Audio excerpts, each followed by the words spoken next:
A pleasant day to the future teachers and future researchers from the College of Education.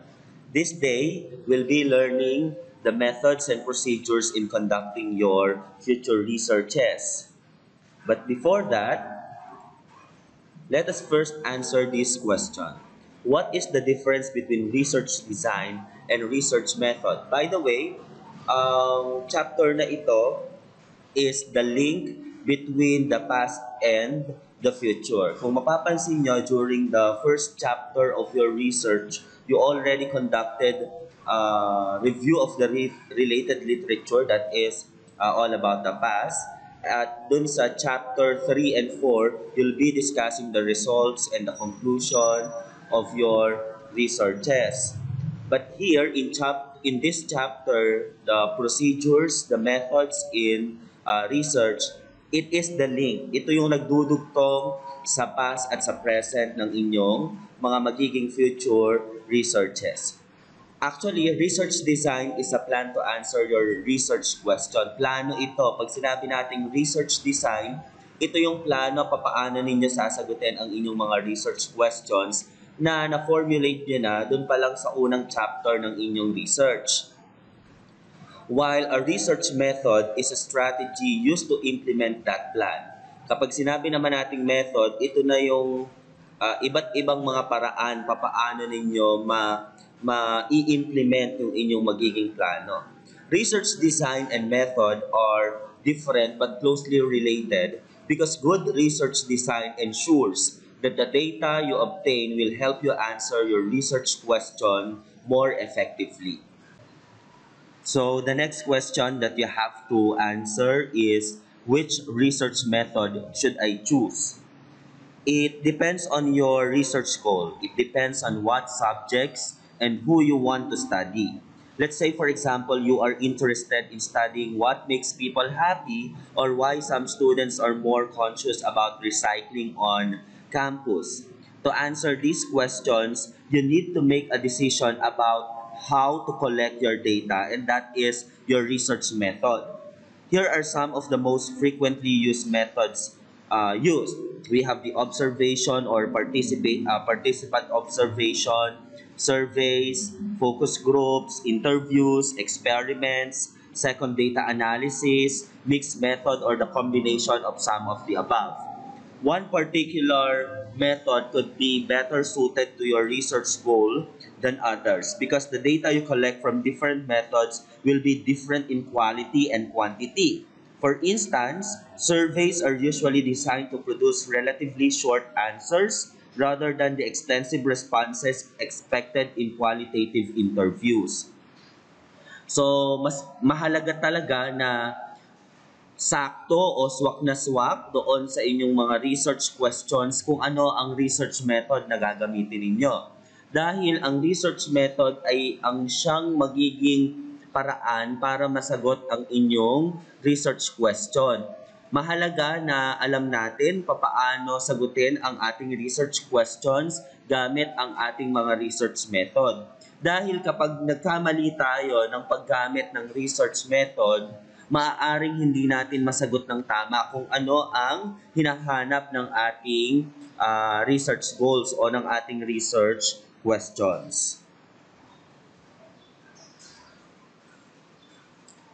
What other factors should you consider when choosing one method over another? Time for data collection and analysis is something you want to consider. An observation or interview method, so-called qualitative approach, helps you collect richer information but it takes time. So kapag qualitative, talagang rich ang makukuha mo diyang mga data pero matagal, no? Matagal yung proseso at hindi basta-basta na i-conduct. Kailangan ang researcher ay handa dahil siya mismo ang kukuha ng mga data dito, no? Hindi katulad sa quantitative na pag naipamigay mo, like for example, ang survey questions, yung survey questions na ang kukuha ng data from your respondents. Using a survey helps you collect more data quickly. Mabilis talaga yon. Yet, it may lack details. Kasi kung minsan, kapag pinamigay natin yung survey questions or yung questionnaires natin sa mga participants natin o sa ating mga respondents, yung iba doon, hindi naman talaga nagsasagot ng tama. Yung iba doon, basta makapag-check na lang o makapagdilog na lang doon sa questionnaires. Wala na tayong control. Hindi katulad kapag qualitative, ikaw mismo ang nag-i-interview, ikaw mismo ang nag-o-observe, ikaw mismo first hand ang nakakakuha ng mga data na maaaring sumagot sa iyong research questions. So that you will need to consider the time you have for research and the balance between strengths and weaknesses associated with each method. Tulad ninyo bilang mga undergrad students, ang inyong research ay i-conduct nyo, tatapusin nyo sa loob lamang ng isang SEM. So that's 5 months. Hindi lang nga 5 months yan dahil meron pa kayong mga discussion dyan sa umpisa. So, shorter yung time na ibibigay sa inyo. Mahirapan kayo kung kayo ay magpa-qualitative dahil hindi talaga siya magiging qualitative kung maigsi yung oras na meron kayo. Sabi nga, kapag qualitative ang naging design ninyo, it will take time. It will take a longer time para reach talaga yung data na makuha mo. Decide how you plan to design the study. By the way, this presentation is from the Sacred Heart. The reference of this presentation is the Sacred Heart University by Bem Daryl J. Writing the Empirical Analytical Group. Before beginning your paper, you need to decide how you plan to design the study. The research design or research method refers to the overall strategy that you choose to integrate the different components of the study in a coherent and logical way, thereby ensuring you will effectively address the research problem. It constitutes the blueprint for the collection, measurement, and analysis of data.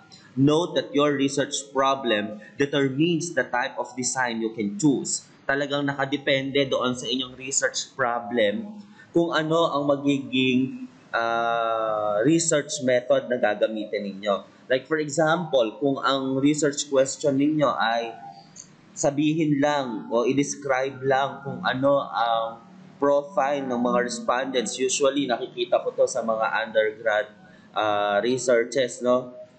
I-describe ang profile ng mga respondents. Kung ganon, i-describe mo lang ang profile ng respondents, kailangan mo lang doon ay questionnaire para maisulat nila kung ano ang iyong kung ano ang kanilang mga profile.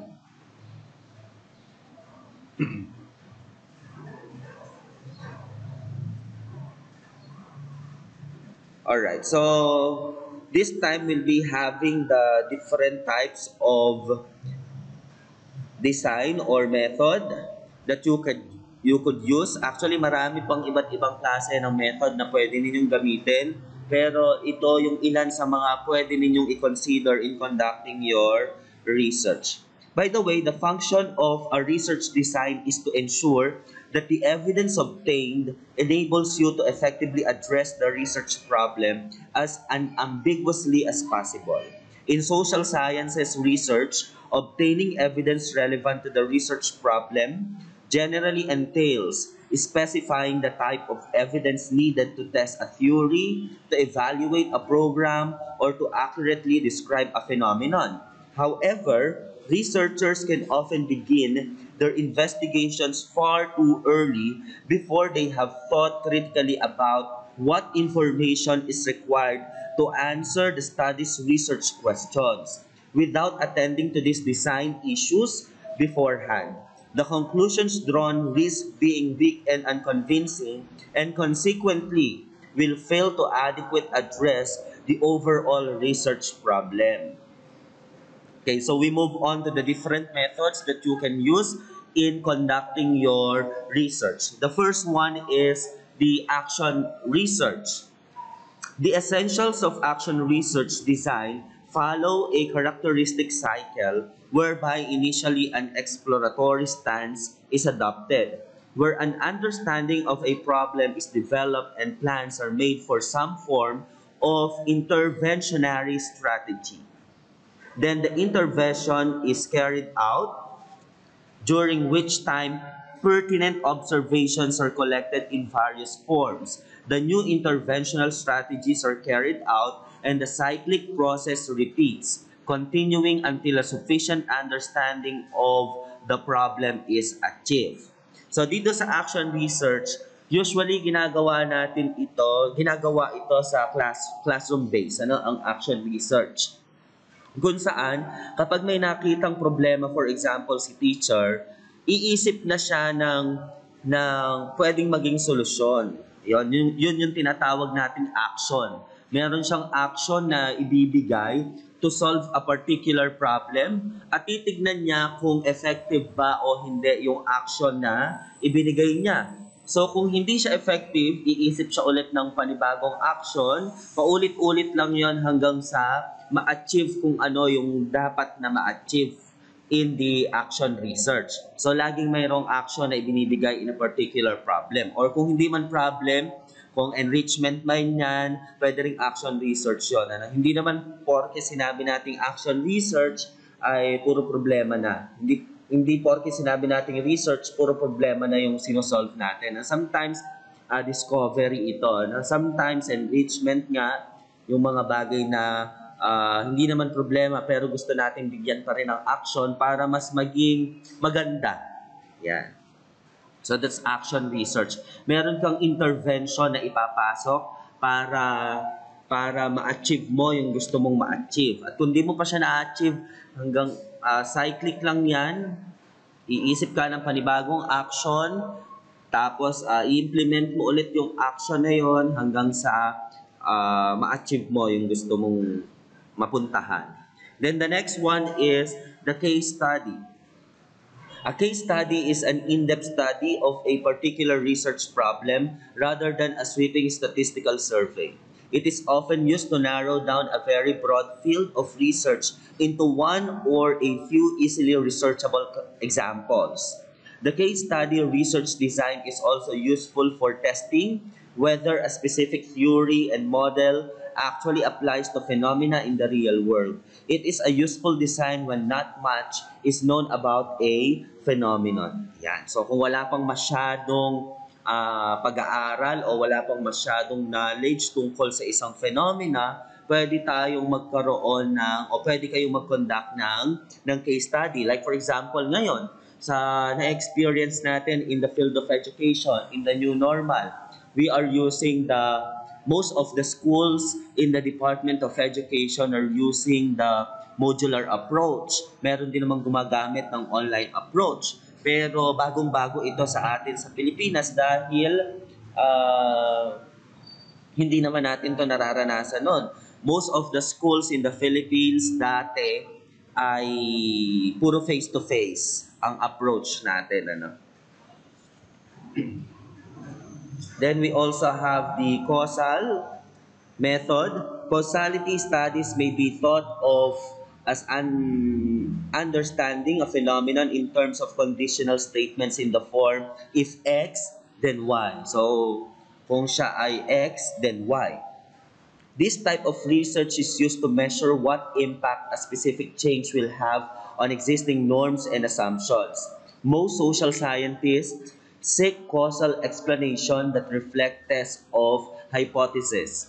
Causal effect occurs when variation in one phenomenon, an independent variable, leads to or results on average in variation in another phenomenon. The dependent variable. Kung causal to, meron tayong dependent at saka independent variable na kitang-kita mo talaga. Halimbawa, kung face-to-face ang klase, then ganito ang performance ng mga estudyante. So, ibig sabihin, our independent variable ay yung way of delivering the lesson. Yan. At ang ating dependent variable ay ang performance ng estudyante. So meron ditong cause and effect. Kapag ginamit natin na design ay causal.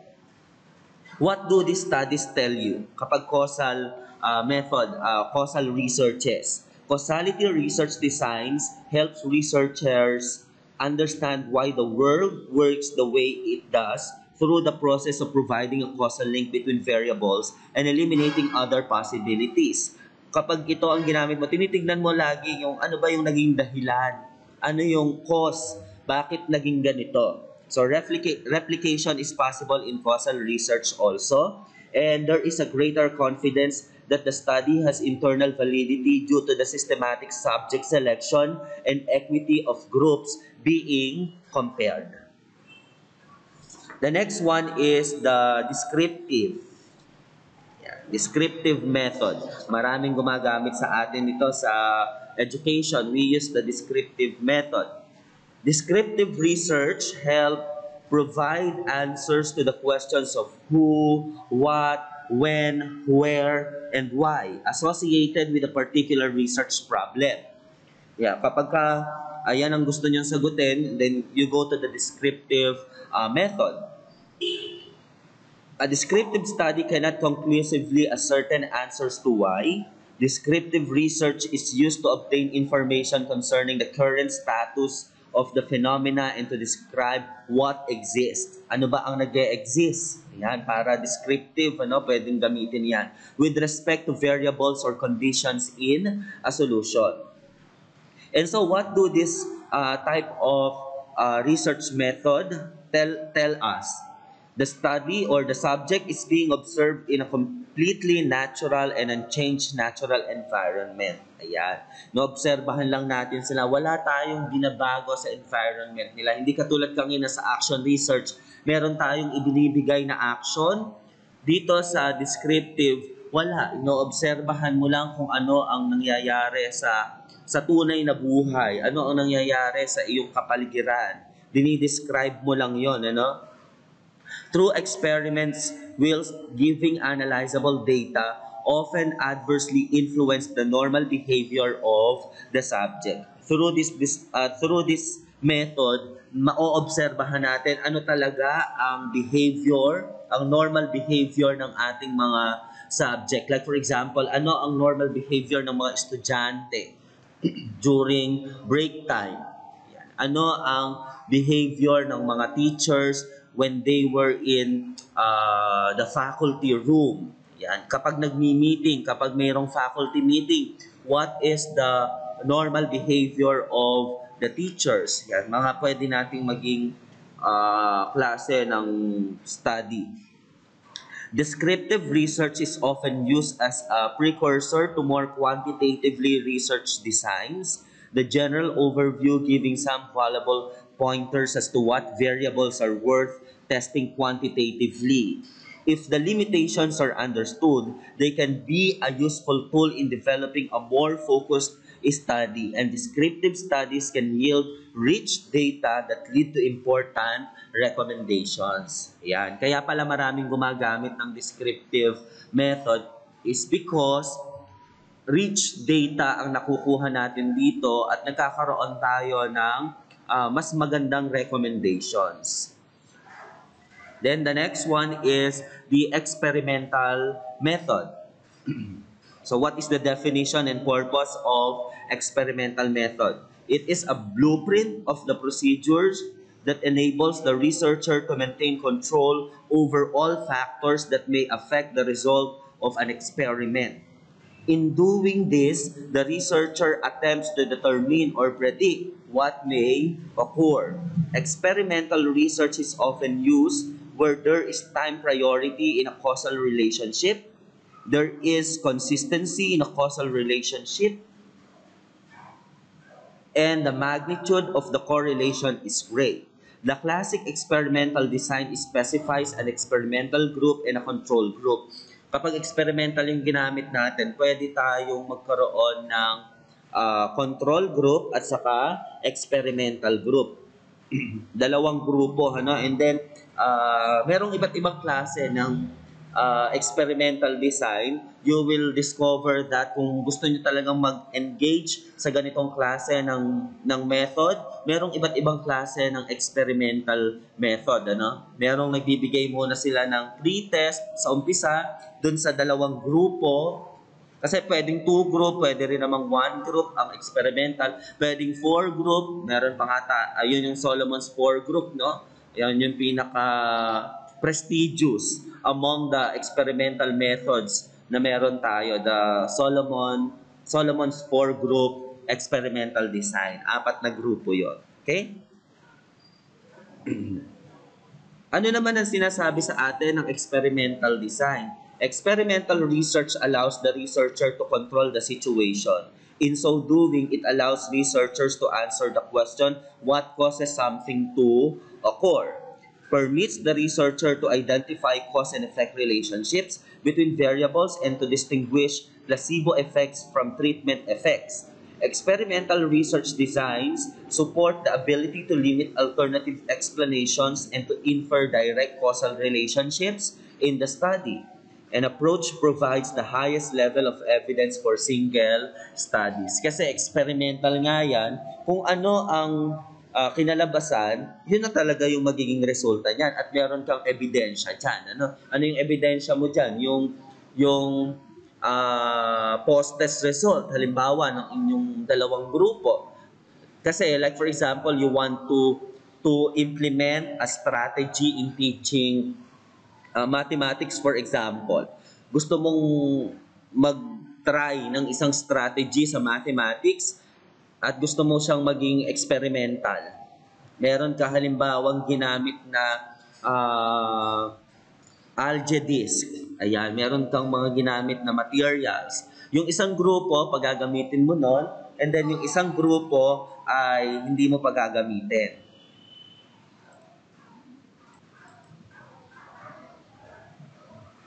Okay, so this time, let us have the exploratory method.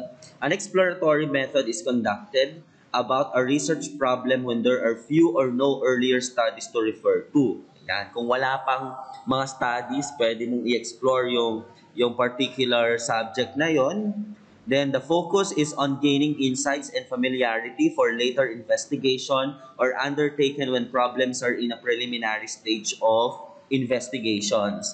Kasi I still believe that there are lots of unexplored subjects or unexplored topics in education. Napakarami pa rin ng mga hindi natin na-explore. Kaya pwede pa rin natin gamitin ang exploratory method in conducting our research.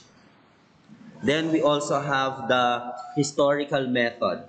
The purpose of a historical research design is to collect, verify, and synthesize evidence from the past to establish facts that defend or refute your hypothesis. It uses secondary sources. Ito na yung mga sample ng secondary sources natin ay yung mga files, mga logs na meron tayo. Yan, mga secondary sources natin yan.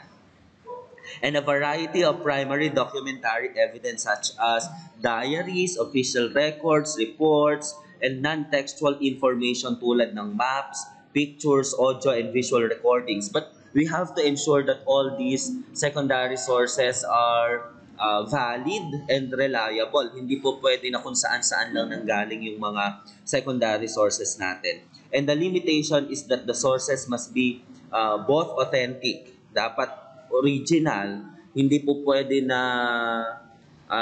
galing lang sa mga tambay sa kanto, no? Kaya nga tayo nagre-research because this is an intellectual process.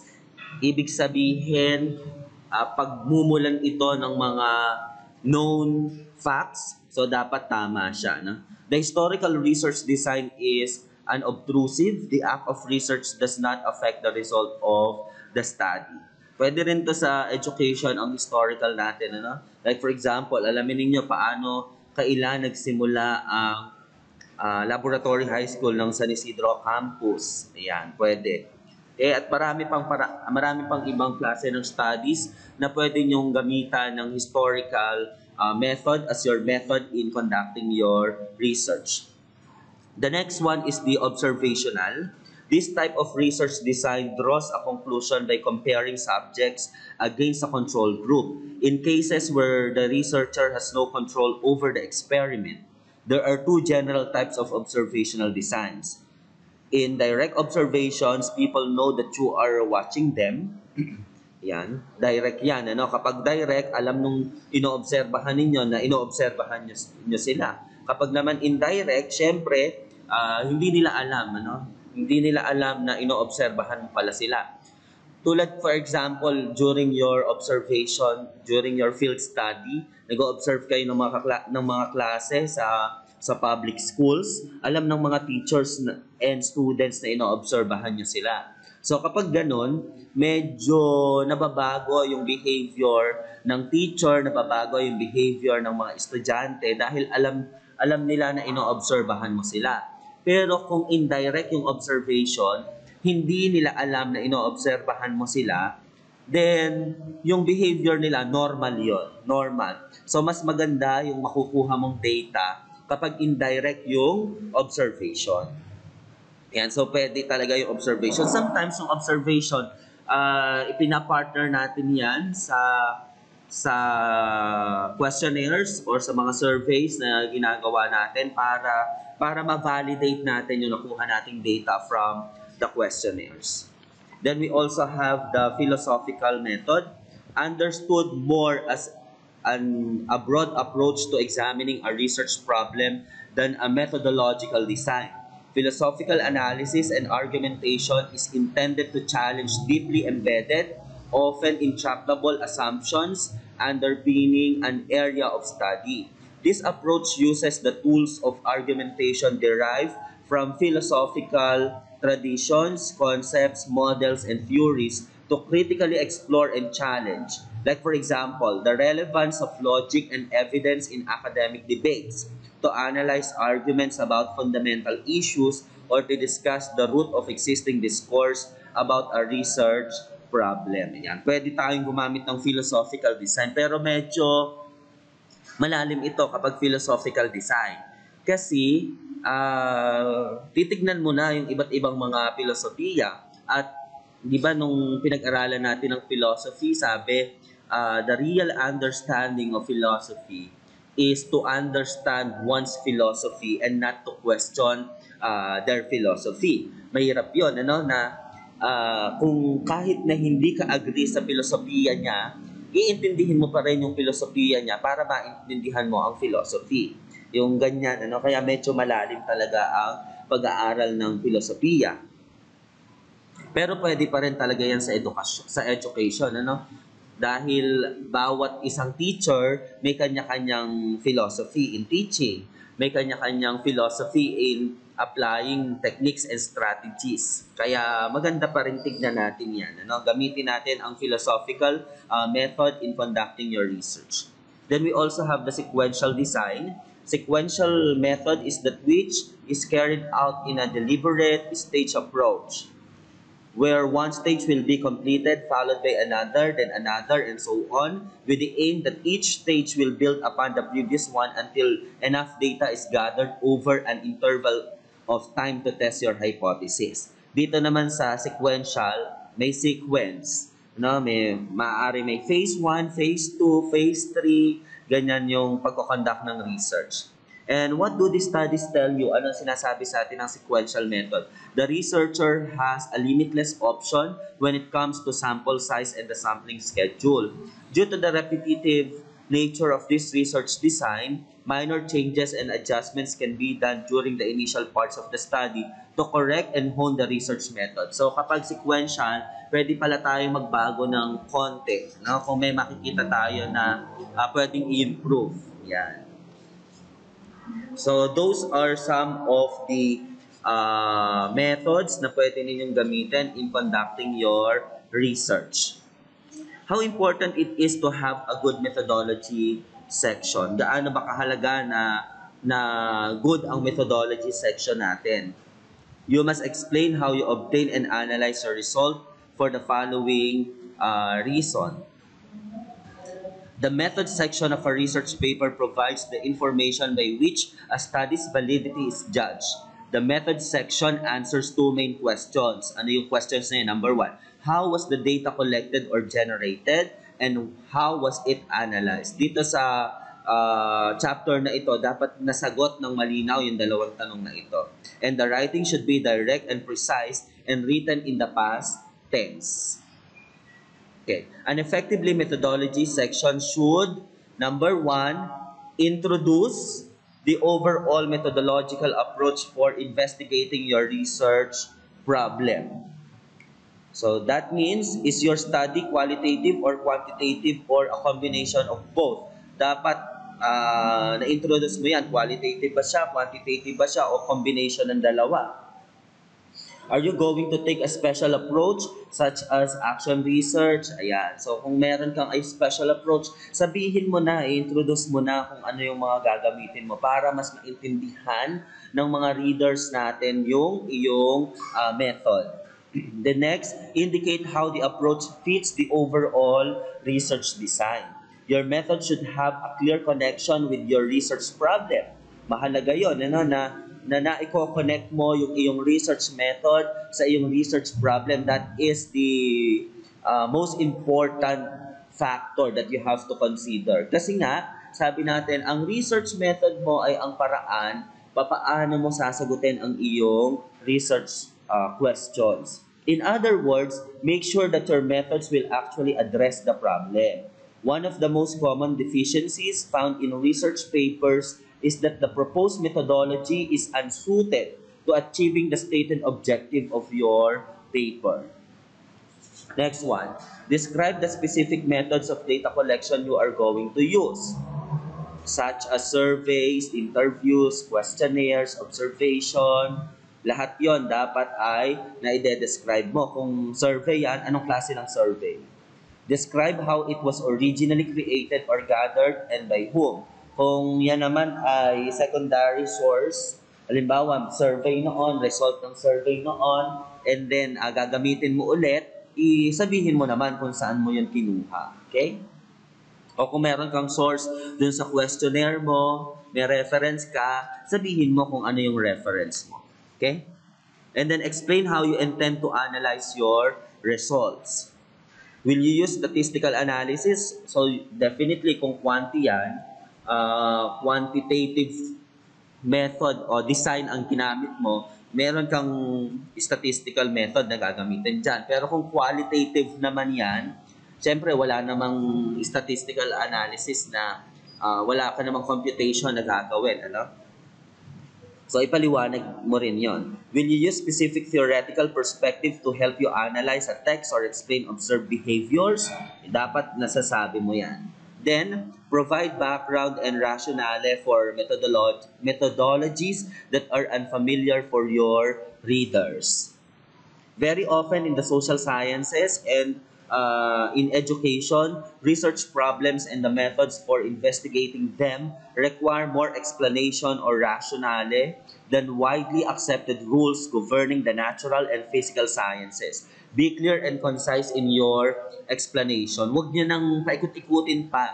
Sabihin niyo na ng direkta ano ba talaga ang mangyayari, ano ba talaga ang method, paano mo i-conduct ang iyong research. Huwag nang gumamit ng mga mabubulaklak na salita because this is not an essay. This is a research work. And then provide a rationale for subject, selection, and sampling procedure. Ayan. Dapat din, ipinapaliwanag natin paano natin pipiliin ang ating subject, yung ating mga participants, yung ating mga respondents, at paano natin, ano ang ginamit nating sampling procedure. Okay? And then, address potential limitations.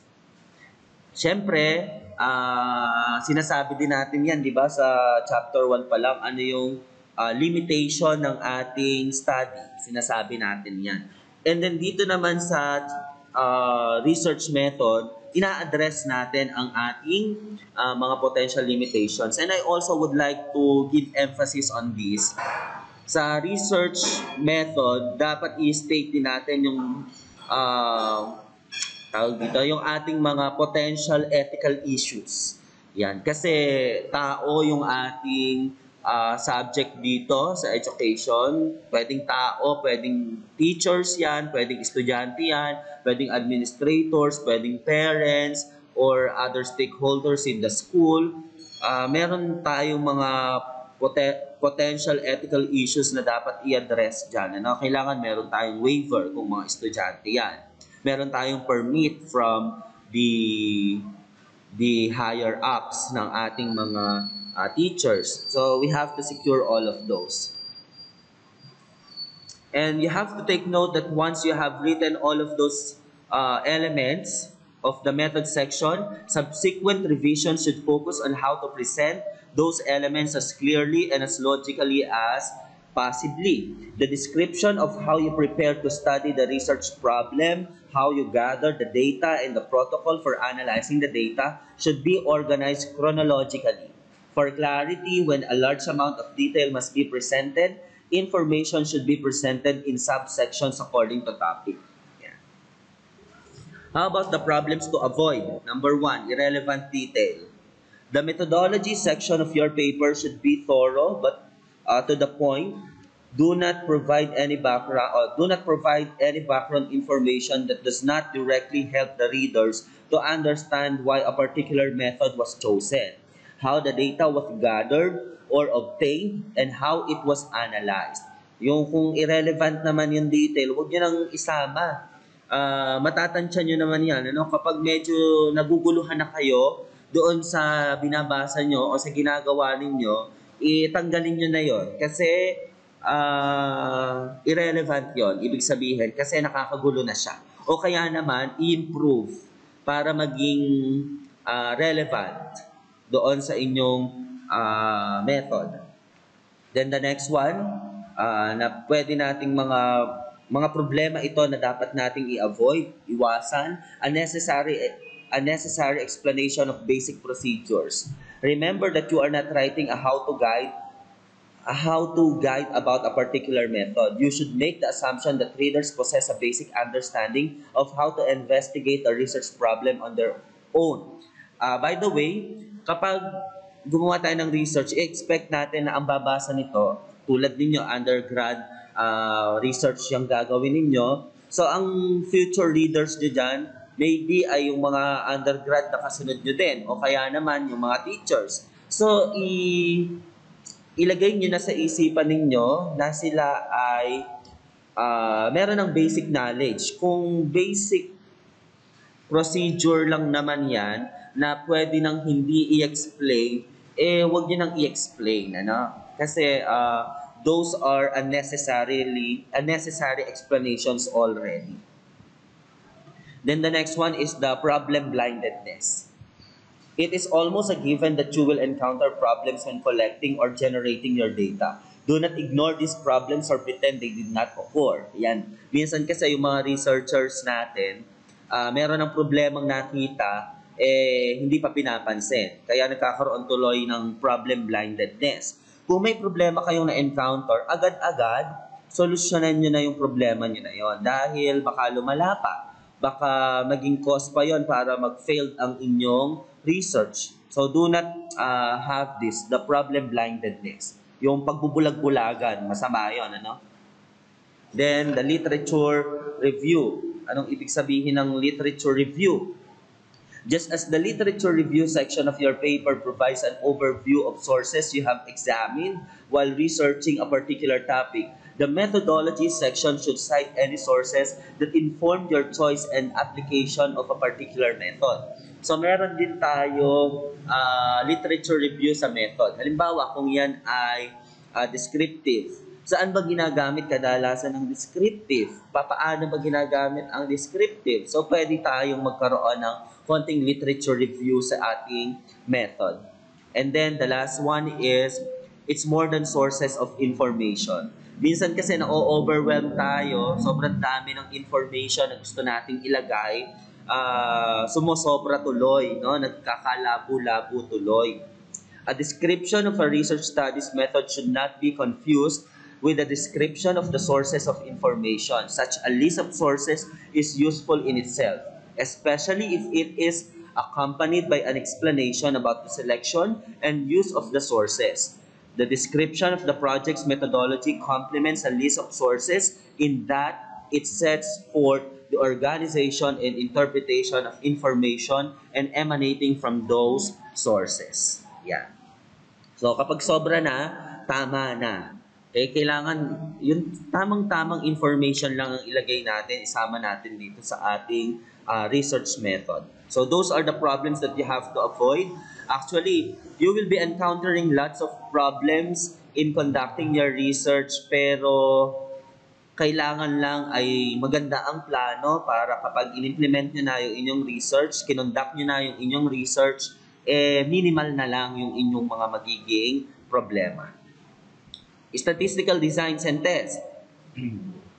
Please don't fear them. Huwag niyong katakutan ang statistics kasi ang statistics yan ang tumutulong sa atin to explain hard concepts. Yung mga mahihirap na concept, statistics ang tumutulong sa atin para i-explain yun. Do not avoid using a quantitative approach to analyzing your research problem. Just because you have fear or you fear the idea of applying statistical designs and tests. A qualitative approach such as conducting interviews or content analysis of text can yield exciting new insights about a research problem. But it should not be undertaken simply because you have a disdain for running a simple regression. By the way, we already have lots of tools ngayon na pwede ninyong gamitin. We can teach you how to use these tools para makapag-interpret ng inyong mga data. Okay? So madali na lang yan, nirarun na lang natin sa computer yan. Kung simpleng mean lang yan o kung simpleng correlation lang yan, pwede na natin i-run sa isang program yan. Okay? So huwag niyong katakutan ang statistics.